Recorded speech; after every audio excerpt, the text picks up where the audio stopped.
The alarm clock buzzed at 0500 hours, just like every other morning at the Galactic Military Academy. Cadet Hana Kim rolled out of her narrow bunk and looked across the small room at her roommate. Jiho was already awake, sitting on the edge of his bed and staring at the floor. "Big day," Jiho said without looking up. His voice was quiet and nervous. Hana nodded. Today was the final trial. After 3 years of training, studying, and countless smaller tests, everything came down to this one simulation. Pass and they would become officers in the Galactic Defense Force. Fail, and they would go home with nothing but memories of what might have been. The academy hallways buzzed with activity as hundreds of cadets from dozens of different worlds prepared for their trials. Hana walked past groups of tall, blue-skinned Catherian cadets discussing strategy in their clicking language. A cluster of rock-like granite warriors sat in meditation, their stone faces showing no emotion. Near the dining hall, she saw 3 Siluran cadets floating a few inches off the ground, their translucent bodies shimmering as they communicated through flashes of colored light. Humans made up only a small portion of the Academy's student body. Earth had joined the galactic community just 400 years ago, and they were still considered newcomers by most alien species. Humans were classified as Strain 7394 in the official records, a mid-level species with decent adaptability, but nothing special compared to the older, more established civilizations. Hana grabbed a quick breakfast and found herself sitting next to Krezith, a Vorthak cadet she had trained with many times. The Vorthak looked like a cross between a lizard and a warrior, with thick green scales and yellow eyes that never seemed to blink. "Ready for today, human?" Krezith asked, showing rows of sharp teeth in what passed for a friendly smile among his people. "As ready as anyone can be," Hana replied, picking at her food. She was not really hungry, but she knew she needed to eat something. Krezith leaned closer. "My uncle is a battle commander in the Vorthak Imperial Fleet. He told me the trial has a 97.3% pass rate. Most cadets do fine." "Most cadets," Hana repeated. "What about the 2.7% who don't pass?" "They usually freeze up or make stupid mistakes. The simulation is tough but fair.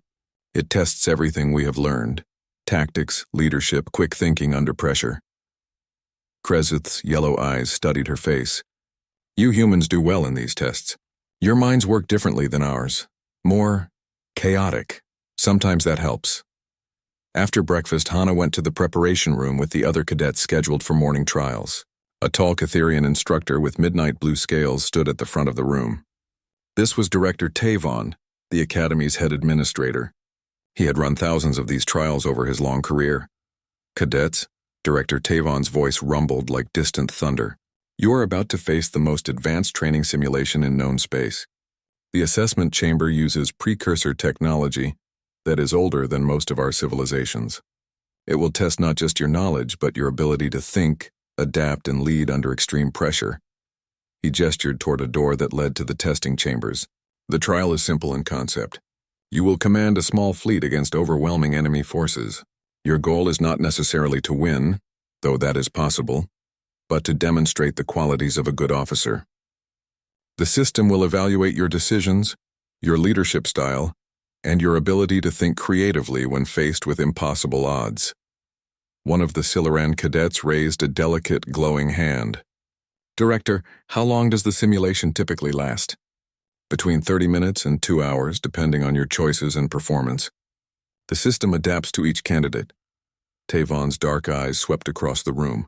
"Remember, this technology has been used to train officers for over 3 centuries. It knows what to look for. Trust your training, trust your instincts, and most importantly, trust yourself." The trials began. One by one, cadets entered the crystalline assessment chambers that lined the corridor. Hana watched through the transparent walls as her classmates faced their tests. The chambers filled with soft blue light when the neural interfaces activated, and the cadets inside stood perfectly still as their minds engaged with the simulation. Jiho went first among the humans. Hana watched him through the chamber wall, seeing his face change expressions as he commanded imaginary ships and made life-or-death decisions that existed only in his connected mind. After 47 minutes, the blue light faded and Jiho stepped out, looking exhausted but relieved. "How did it go?" Hana asked as he walked past. "Hard but good. I think I did okay. 85th percentile." Jiho managed a tired smile. "Your turn soon." Krez emerged from his trial looking pleased with himself. 91st percentile, he announced proudly. My family will be honored. More cadets completed their trials. Most scored between the 70th and 90th percentiles. A few Siluran cadets managed to break into the mid-90s with their natural telepathic abilities, giving them an edge in fleet coordination. One Granite warrior scored a perfect 100th percentile. Though no one was surprised, his people were known for their tactical minds. Finally, Hana heard her name called. Cadet Kim. Hana Human. Serial number 73942847H. Please report to Assessment Chamber 7. Her legs felt shaky as she walked to the chamber. She had trained for this moment for 3 years, but now that it was here, doubt crept into her mind. What if she was not good enough? What if humans really were just a mid-level species playing in a league beyond their abilities? The chamber door slid shut behind her with a soft hiss.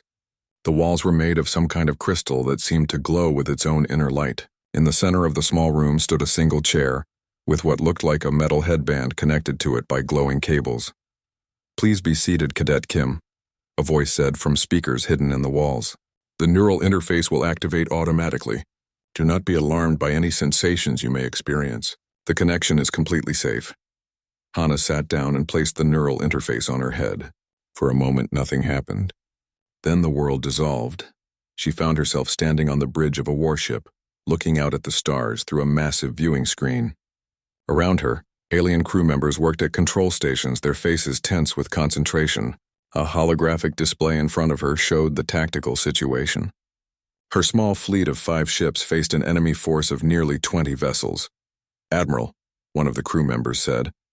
Somehow she understood his alien language perfectly. Enemy ships are moving to surround us. Orders, Admiral. The simulation had made her an admiral, commanding not just one ship but an entire fleet. Hana felt the weight of responsibility settle on her shoulders. Hundreds of lives depended on her decisions. She studied the tactical display, her mind racing through the options. The enemy had more ships, better positioning, and what looked like superior firepower. A direct assault would be suicide. Running might save some ships, but would certainly fail the test. But as Hana looked at the display, she began to see patterns. The enemy formation had weaknesses. Their ships were powerful but slow to turn. They were bunched together, probably expecting her to either attack head-on or try to flee. Navigation, plot a course directly toward the enemy center, she ordered. Admiral, that will put us in range of all their weapons at once, the navigator warned. I know. Do it anyway. All ships prepare for emergency scatter pattern Delta 7 on my mark. Hana watched the tactical display as her fleet accelerated toward the enemy. The opposing commander probably thought she was making a desperate charge. The enemy ships adjusted their positions to concentrate fire on her approaching vessels. Now, Hana shouted, all ships execute scatter pattern Delta 7. Her fleet suddenly split apart like an exploding flower, each ship racing in a different direction at maximum speed. The enemy, focused on the center where her ships had been, found themselves out of position to pursue effectively. While they tried to readjust, Hana's scattered vessels curved around behind them. All ships, target engines only. We are not here to destroy, but to disable. What followed was a complex dance of ships through space. Hana's vessels darted in and out of enemy formations, targeting propulsion systems and weapons while avoiding direct confrontation. When the enemy tried to regroup, she split her forces again. When they spread out to chase her ships, she concentrated her fleet to punch through weak points in their line. The simulation continued. Minutes turned into an hour, then 2 hours. Hana found herself thinking faster and more clearly than she ever had before. Each enemy move seemed predictable, each tactical situation solvable. She began to anticipate what the enemy commander would do before he did it. But something was wrong. The simulation should have ended by now. Through the chamber's crystal walls, she could see people running back and forth in the corridor outside. Red lights were flashing and she could hear alarms beeping. Inside the simulation, Hana continued to fight. She had disabled most of the enemy fleet and was now dealing with their reinforcements. But the test kept going, presenting her with new challenges, more complex tactical situations, increasingly difficult scenarios. Outside the chamber, Director Tavon pressed his clawed hands against the crystal wall, his usually calm expression showing worry and confusion. Technicians worked frantically at control panels covered in blinking lights and scrolling. The emergency call reached Dr. Minji Yoon while she was having lunch in her small office across campus. As the Academy's lead expert on ancient technology, she was used to being called in when old systems acted up. But this was different. The voice on her communicator was Director Tavon himself, and she had never heard him sound worried before. Dr. Yoon, we need you in Assessment Chamber 7 immediately. We have a situation. Minji dropped her half-eaten sandwich and ran. The corridors of the Academy were filled with confused students and staff. Emergency lights flashed red in the hallways, and she could hear alarm bells ringing from multiple buildings. Whatever was happening, it was big. When she reached the assessment chambers, she found a crowd of people gathered around Chamber 7. Through the crystal walls, she could see Cadet Hana Kim standing perfectly still, the neural interface glowing brightly on her head. But the chamber itself was behaving strangely. Patterns of light moved across the crystal walls like living things, and the air around the chamber seemed to hum with energy. How long has she been in there? Minji asked Director Tavon. 6 hours and 17 minutes, he replied, his blue scales dark with stress. The simulation should have ended after 2 hours at most. The system will not respond to shutdown commands. Minji pulled out her portable scanner and pointed it at the chamber. The readings made her step back in surprise. The energy levels are off the charts. What exactly is the cadet doing in there? The chief technician, a nervous young Catherian named Bektar, looked up from his control panel. According to our monitors, she is still fighting the simulation. But the scenarios keep changing, getting more complex. The AI is generating tactical situations we have never seen before. That should not be possible, Minji said, studying her scanner readings. The precursor systems have fixed programming. They do not improvise. This one is, Director Tavon said grimly, and that is not the strangest part. Show her the neural activity readings. Bektar pulled up a holographic display showing Hana's brain patterns. Minji had seen thousands of such readings during trials, but this looked completely different. The normal human neural patterns were there, but they were enhanced, accelerated, connected in ways that should not happen during a simple simulation.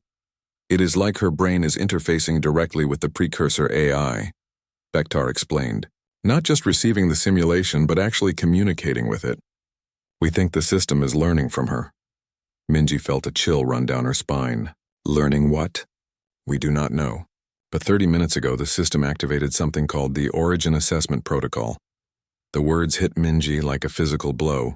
She had spent 15 years studying precursor technology and had seen those words only once in the oldest and most fragmentary records. Most experts thought the origin assessment was a myth, a mistranslation of ancient texts that probably meant something else entirely. Are you certain? She asked. The system announced it in 17 different languages, Director Tavon said, including some we do not recognize. Minji was already pulling up files on her portable computer, searching through databases of precursor records. I need to access the deep archives. If the origin assessment is real, there should be references to it in the oldest files. Do whatever you need to do, Director Tavon said, but work fast. Her vital signs are stable, but we have no idea what prolonged exposure to an active precursor system might do to a human brain. The deep archives were stored in the Academy's most secure computer systems. These files were so old that most of them had never been fully translated. Minji used her security clearance to access records that few people had ever seen. Fragments of text written in the original precursor language. What she found made her hands shake. The origin assessment was mentioned dozens of times in the ancient records, always in the same context. It was a protocol that activated when the precursor systems encountered what they called a primary strain or foundation species. The files were fragmented and hard to understand, but they seemed to describe a test that went far beyond normal combat simulation. Director, Minji called out, her voice tight with excitement and fear. I am finding references to something called Foundation Species Assessment. It appears the precursors had a special protocol for testing members of species they considered fundamental to galactic development. What does that mean? Director Tavon asked. I am not sure yet, but according to these files, there were only 3 species ever classified as Foundation species by the precursors. Minji paused, double-checking her translation. The Keth Mori, who vanished 50,000 years ago. The Velshan Empire, which collapsed during the Dark Age. And something called the Builders. She pulled up more files, cross-referencing ancient star charts with modern galactic maps. The precursors had been meticulous record keepers, and their navigation data was incredibly precise. As she traced the coordinates listed for the builders, her computer began highlighting a path that led directly to one very familiar star system. "Oh no," she whispered. "What is it?" Director Tavon demanded. "The coordinates for the builders' homeworld. They point to Sol system, to Earth." The chamber around them seemed to grow quieter as the implications sank in. Humans were classified as strain 7394 in modern galactic records, a mid-level species that had only achieved spaceflight 4 centuries ago. But according to the oldest precursor records, Earth was home to something called the Builders, a Foundation species important enough to warrant special testing protocols. "That cannot be right," Bektar said. "Humans are newcomers. They barely have interstellar technology." But Minji was already pulling up more files, and what she found made the mystery even deeper.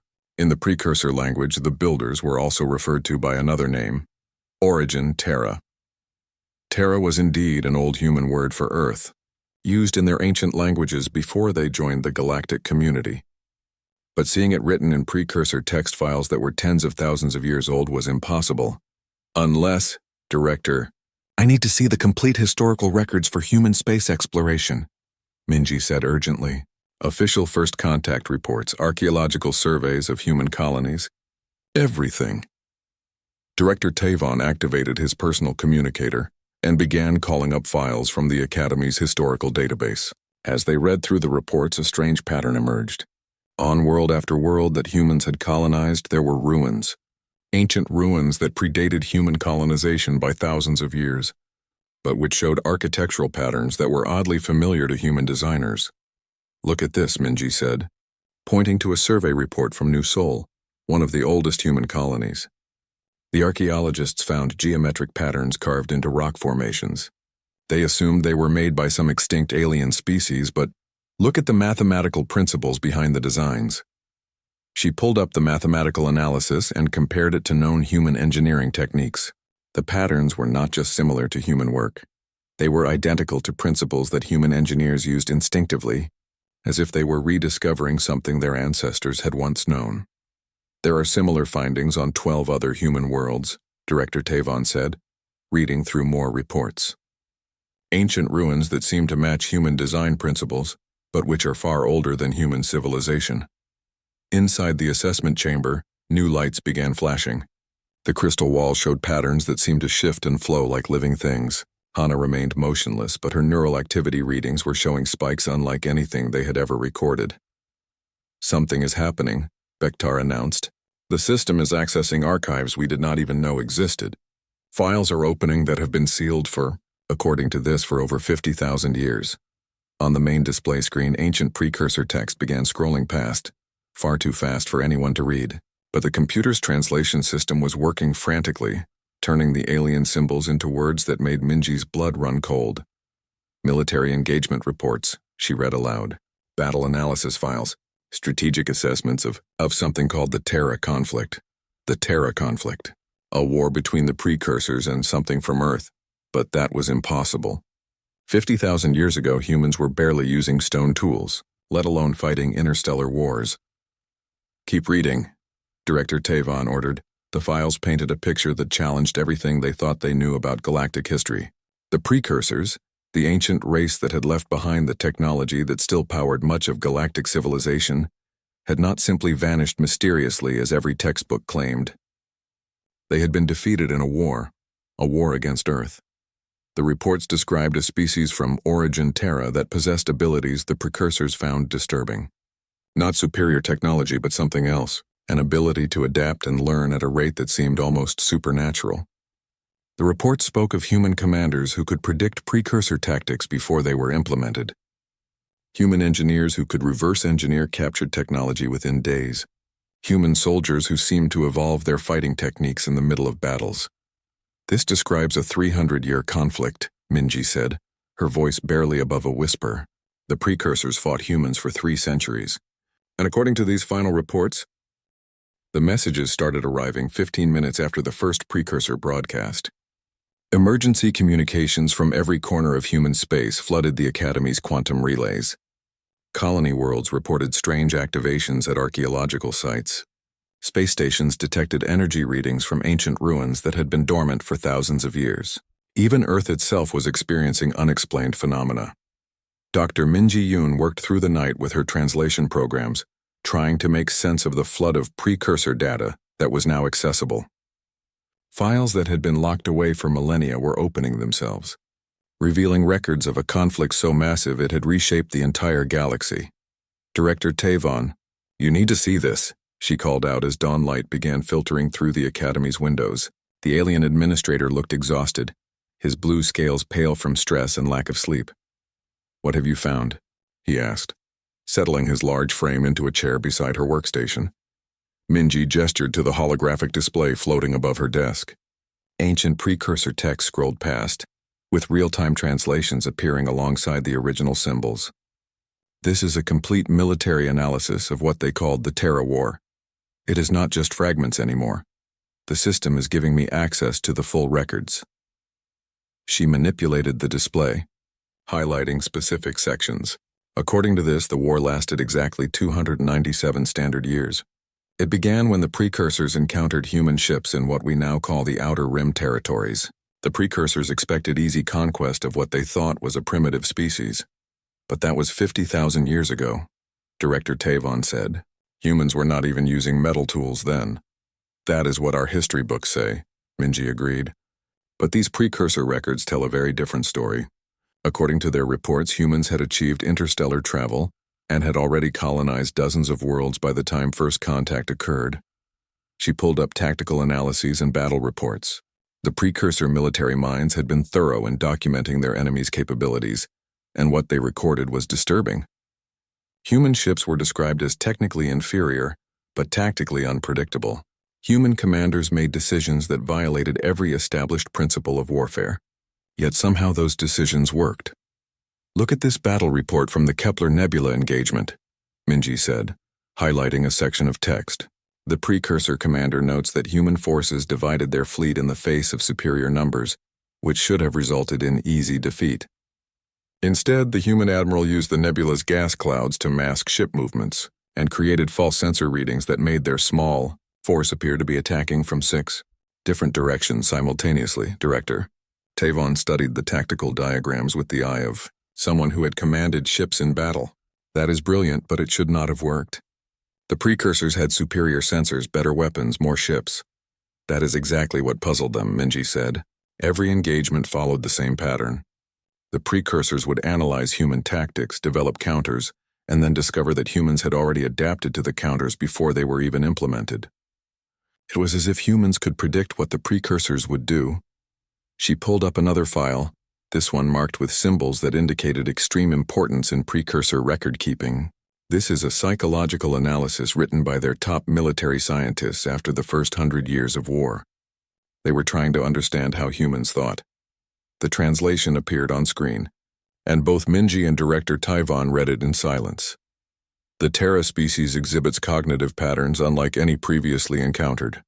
Where other species develop tactical doctrines and adhere to them, Terra specimens appear to treat warfare as a continuous learning exercise. Each engagement produces innovation. Each defeat generates new approaches. They do not repeat failed strategies, nor do they become predictably attached to successful ones. Most disturbing is their apparent ability to anticipate our responses. Terra commanders consistently deploy countermeasures to tactics we have not yet implemented. Analysis suggests they are not predicting our specific plans, but rather understanding the logical principles underlying our strategic thinking and working several steps ahead." Recommendation: Standard conquest protocols insufficient. This species appears to evolve during conflict itself. Director Tavon's scales darkened as he read. They were afraid of humans. "It gets worse," Minji said, scrolling to more recent files. "After 2 centuries of warfare, the precursors began to realize they were not just losing battles. They were losing the war itself. Human technology was advancing at an impossible rate, apparently through analysis of captured precursor equipment." She showed him engineering reports that described human modifications to precursor weapons and ships. The modifications were often crude compared to original precursor technology, but they worked in ways that precursor engineers found difficult to counter. The humans were not just copying precursor technology, Minji explained. They were improving it, taking principles that the precursors had developed over millions of years and finding ways to make them better within decades. A new file opened automatically, this one containing what appeared to be the final strategic assessment of the war.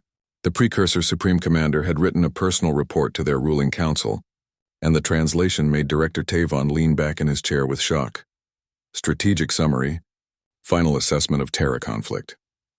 After 297 years of warfare, this command must report total failure of conquest objectives. The Terra species has not only resisted subjugation, but has achieved tactical and strategic superiority across all theaters of operation. Their expansion rate now exceeds our own. Their technological advancement has surpassed ours in key areas.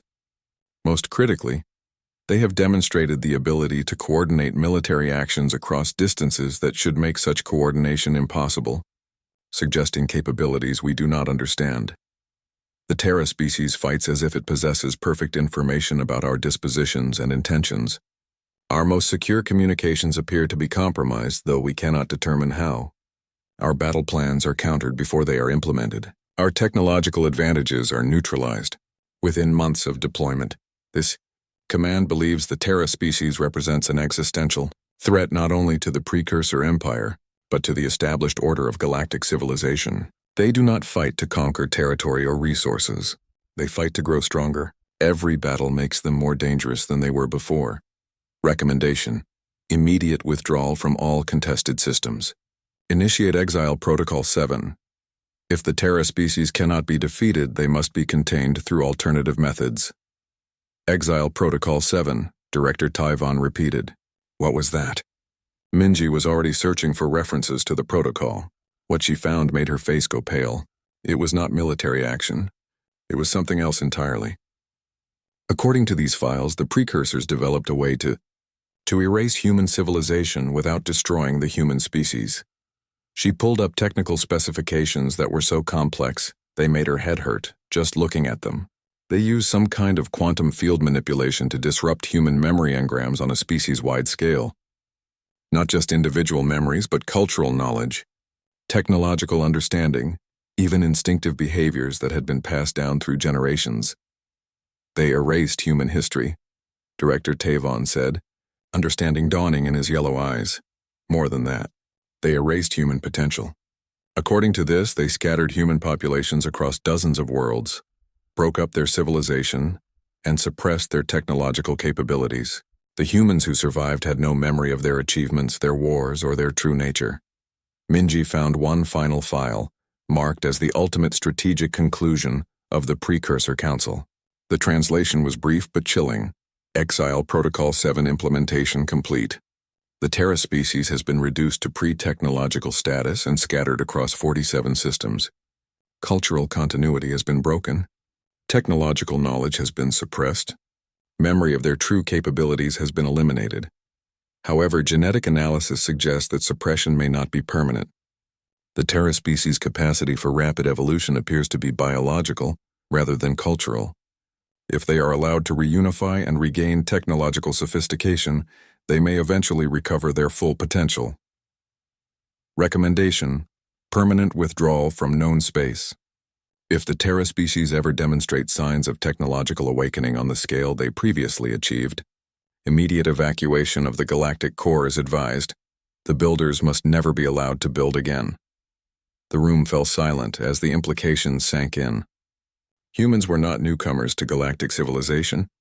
They were the builders, the species that had once fought the mighty Precursor Empire to a standstill and forced them into exile. Everything humans thought they knew about their own history was a lie created by their former enemies. Director, came Bektar's voice from across the room.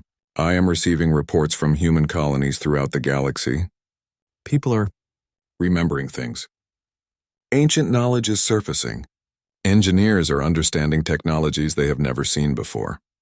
Through the crystal walls of Assessment Chamber 7, they could see Hana Kim still standing motionless. The chamber door opened at dawn on the fifth day with a soft hiss that seemed to echo through the silent academy corridors. Hana Kim stepped out slowly, blinking in the artificial light. She looked the same as when she had entered 5 days ago, but everyone watching knew that something fundamental had changed. Director Tavon approached her carefully, his blue scales showing the stress of nearly a week without sleep. "Cadet Kim, how do you feel?" Hana looked at him with eyes that seemed older than her 22 years. When she spoke, her voice was calm and steady. "I understand now, Director. I understand what we were, what we lost, and what we can become again." Dr. Minji Yoon hurried over with her medical scanner, checking Hana's vital signs. Everything appeared normal, but the neural activity readings showed patterns that were unlike anything in her database. Hana's brain was functioning at levels that should have been impossible for an unaugmented human. "What did you experience in there?" Dr. Minji asked. 50,000 years of human history," Hana replied simply. "Not just the memories that were suppressed, but the knowledge that came with them. Military tactics, engineering principles, scientific theories that we developed during the war with the precursors. But more than that, I learned why we fought and why we stopped fighting." She walked to the window and looked out at the academy grounds where alien and human students were supposed to train together. The buildings were mostly empty now. Most non-human cadets had been evacuated when their governments became afraid of what humans might become. "We never wanted to rule the galaxy," Hana continued. "We wanted to explore it, to understand it, to make it better. When the precursors tried to stop us from growing, we fought back. But we never fought to destroy them. We fought to prove that growth and change were not things to be feared." Captain Do-hyun Park entered the room with a worried expression. "Cadet Kim, I need to inform you of the current situation. The Vorthak Empire has issued an ultimatum. All human military personnel must surrender themselves for evaluation, or they will consider humanity a hostile force." Hana nodded as if she had expected this news. "How long do we have?" 12 hours, Captain Park replied. "Their fleet is already positioned at the edge of human space. The Silaran Confederacy is supporting them, so are most of the other major powers. And humans?" Hana asked. "How are our people responding to the awakening?" Dr. Minji pulled up reports from across human space on her portable display. "It is remarkable," she said. "As more humans remember their heritage, they are not preparing for war. They are building things. New technologies, better ships, improved medical equipment. On New Sol, engineers have designed atmospheric processors that could terraform dead worlds in decades instead of centuries. On Europa Station, doctors have developed healing techniques that work on any known species. The pattern is consistent," Captain Park added. "Wherever the awakening is strongest, humans are creating solutions to problems that have plagued the galaxy for generations. They are not building weapons. They are building hope." Hana walked to the communication console at the center of the room. "I need to send a message to all human worlds and to the galactic community. It is time to make our choice clear." Director Tavon activated the quantum communication array. Within minutes, Hana was connected to every major population center in human space, and her signal was being broadcast to alien governments throughout the galaxy. "My name is Hana Kim," she began, looking directly into the camera. 5 days ago, I was just another cadet taking a routine simulation test. Today, I speak as someone who has seen the truth of our history and the potential of our future." She paused, gathering her thoughts. "The galaxy fears us because of legends about a war that ended 50,000 years ago. They remember the builders as a species that fought the mighty precursors and won, but they have forgotten the most important part of that story. We never fought to conquer. We fought to grow." On Earth, Dr. Gina Cho was watching the broadcast from her research site, where ancient human carvings were now glowing with energy that made previously impossible technologies seem simple. Around the galaxy, humans who had spent days remembering their lost heritage looked up from their work to listen. The precursors tried to stop the natural evolution of galactic civilization, Hana continued. They wanted everything to stay the same, to follow their rules, to accept their limitations. When we refused to accept those limitations, they declared war on us.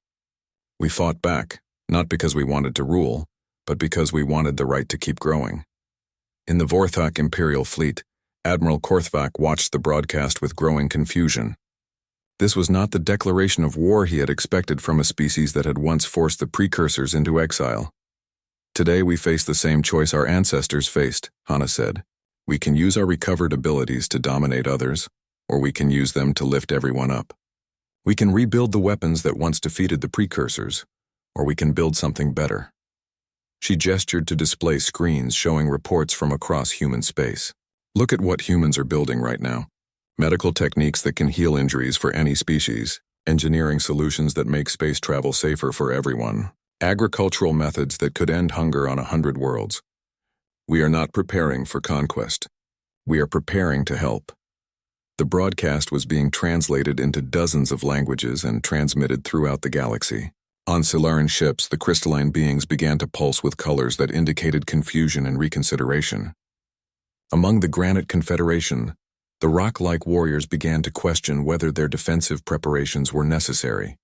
But, Hana continued, her voice growing stronger, we will not surrender our right to grow and change. If you attack us because you fear what we might become, you will discover that we still remember how to defend ourselves, not to destroy you but to protect our freedom to keep building a better galaxy. Captain Park handed her a datapad with real-time reports from human colonies. Tell them about the choice we are making, he whispered. Hana looked at the reports and smiled. Even now, as your fleets gather at our borders, humans across the galaxy are making their choice. On New Sol, engineers are sharing their atmospheric processing designs with Catherian environmental scientists. On Mars, medical researchers are sending healing techniques to hospitals on Vorthak worlds. On Europa Station, our ship designers are offering improved safety systems to any species that wants them. She set down the datapad and looked directly into the camera. This is who we are. This is who we have always been. We are builders. We see problems and we solve them. We see limitations and we find ways to overcome them. We see a galaxy full of different species with different abilities, and we want to help everyone become the best version of themselves. The response from the galactic community was immediate but mixed. Some species began calling for peaceful contact with the awakened humans. Others demanded that their fleets press forward with their planned attacks. The galaxy was splitting between those who chose hope and those who chose fear. But the most important response came from an unexpected source. Deep space sensors detected massive ships emerging from the galactic rim, precursor vessels that had been hidden for 50,000 years. The ancient empire that had once ruled the galaxy was returning. A message arrived on all communication channels, transmitted in the original precursor language that only the most advanced translation systems could understand. To the species now called human, formerly known to us as the builders of Terra, we have watched your awakening from the edge of known space. We see that our fear was misplaced. You have not returned as conquerors but as gardeners. We request permission to return from exile, not as rulers but as students. Teach us what we failed to learn 50,000 years ago. Hana read the translation with wonder. They want to learn from us. Dr. Minji looked at the message in amazement. The precursors are coming back, not to fight, but to understand why we chose cooperation over conquest. The crisis that had threatened to tear the galaxy apart was transforming into something unprecedented. Species that had prepared for war were instead preparing for the greatest period of growth and discovery in galactic history. Hana Kim, who had started this transformation as a nervous cadet, taking her final exam, now found herself at the center of a new age. An age where the ancient dream of the builders could finally be realized. A galaxy where every species could grow beyond what they thought possible. The awakening was complete. The real work of building a better universe could finally begin. The first report came from New Sol at 0347 Galactic Standard Time. Dr. Gina Cho, an archaeologist who had spent 12 years studying ancient geometric patterns carved into mountain rocks, suddenly understood what she was looking at. The patterns were not random alien art. They were engineering blueprints for quantum field generators, written in a mathematical language that felt as familiar to her as her own name. She called her research partner with shaking hands. Minho, you need to get to the site immediately.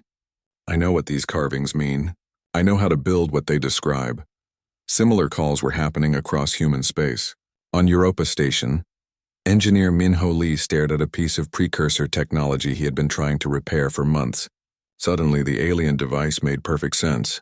Not only could he fix it, he could see a dozen ways to improve its efficiency. The knowledge felt like it had always been there, just buried under layers of forgotten memory. At the academy, Director Tyvon watched the report stream in with growing alarm. His communication board lit up with emergency signals from across the galaxy as non-human governments realized what was happening. "Sir," Bektar called out, his voice tight with fear. "The Vorthak Empire is demanding immediate answers. They want to know if humans are experiencing some kind of technological breakthrough. The Silaran Confederacy is asking the same thing. What should I tell them?" Director Tyvon asked Dr. Minji Yoon, who was still working frantically to translate more precursor files. "Tell them the truth," she said without looking up from her screens. "Humanity is remembering who they used to be." The galactic response was swift and panicked. Within 6 hours of the first reports, the Vorthak Imperial fleet began moving warships toward human space borders. The Silaran Confederacy called an emergency session of their High Council. 3 smaller species requested immediate military assistance from their stronger neighbors. But the most telling reaction came from an unexpected source. Deep space monitoring stations detected massive energy signatures from the galactic rim, in sectors that had been considered empty for thousands of years. Something was moving out there, something big enough to power entire star systems. "The precursors," Dr. Minji Yoon said when she saw the readings. "They never really left. They have been watching from the edge of known space, waiting to see if their suppression would hold." Inside Assessment Chamber 7, Hana Kim remained connected to the ancient AI system, but now monitors showed that the data flow was going both ways. She was not just learning from the precursor database, she was teaching it new things. Her neural patterns were showing the AI tactical innovations that even the original builders had never developed. "Her brain activity is off the charts," the medical officer reported, "but she shows no signs of stress or fatigue. If anything, she seems to be getting stronger." The awakening was not happening all at once. Instead, it spread like ripples through human space, affecting people in different ways. Some, like Dr. Gina Cho, suddenly understood ancient technologies. Others found themselves thinking about military tactics they had never studied. Engineers began redesigning equipment with principles they could not explain. Ship captains started flying their vessels with an intuitive understanding of space warfare that surpassed their training. On Earth itself, something even stranger was happening. In museums around the world, ancient human artifacts were resonating with energy fields that had been dormant for millennia. Stone carvings were glowing with soft light. Metal tools were showing electromagnetic signatures that suggested they were not as primitive as they appeared. The suppression was not complete, Dr. Minji Yoon realized, as she read more precursor files. They could erase memories and cultural knowledge, but they could not change human genetics. The capacity for rapid adaptation, for learning and growing during conflict, that was built into human DNA. The galactic community's fear was becoming obvious. The Vorthak Empire issued an ultimatum demanding that all human military personnel be confined pending species classification review. The Granite Confederation began evacuating their border colonies. Even species that had been friendly to humans for centuries were quietly moving their assets away from human space. But their fear was based on incomplete information. The governments and militaries of other species were preparing for the return of the ancient builders, the species that had fought the precursors to a standstill through superior warfare. What they did not understand was that 50,000 years of suppression had changed humanity in ways the precursors had never intended. Captain Do-hyun Park, the Academy's military history instructor, was one of the first to recognize the difference. As knowledge flowed back into human consciousness, he found himself understanding not just ancient human tactics, but the philosophy behind them. "Director," he said to Tavon during an emergency briefing, "I think we are misunderstanding what is happening. Yes, humans are remembering how to fight, but they are also remembering why they fought." He pulled up historical analyses from the newly opened precursor files. "Look at these battle reports again, but focus on human objectives rather than human methods. In engagement after engagement, humans had opportunities to completely destroy precursor forces, but they chose not to. They disabled ships instead of destroying them. They captured territory, but allowed civilian populations to evacuate safely." Dr. Minji Yoon checked his analysis against the original precursor text. "You are right. The precursors were confused by this. They kept expecting humans to behave like a typical conquering species. But humans never tried to eliminate the precursor empire. They just wanted the precursors to stop trying to conquer them. This realization was spreading through the awakening human population. As memories and knowledge returned, humans were not becoming more aggressive. They were becoming more creative, more adaptive, more innovative. But they were also remembering the values that had made them builders rather than destroyers. On the research station orbiting Kepler 442, a team of human scientists suddenly understood how to build better life support systems for alien species with different atmospheric requirements. On the trading hub at Alpha Centauri, human engineers began designing more efficient cargo ships that would benefit all galactic commerce. At the military academy on Mars, human cadets started developing new training programs that would make all species better at working together in mixed crews. They are not preparing for war, Captain Do-hyun Park reported to Director Tyvon. They are preparing to build things, better things, things that will help everyone. But the rest of the galaxy did not see it that way. The Vorthak Empire was mobilizing their entire fleet. The Siluran Confederacy was calling for a preemptive strike against human worlds before humanity could fully weaponize their recovered abilities. Smaller species were either demanding protection or offering to serve as buffer zones between human space and their own territories. The crisis reached its peak when human space traffic control centers began receiving worried communications from alien ships passing through human systems. The ships were not being attacked or threatened. Instead, they were being offered assistance.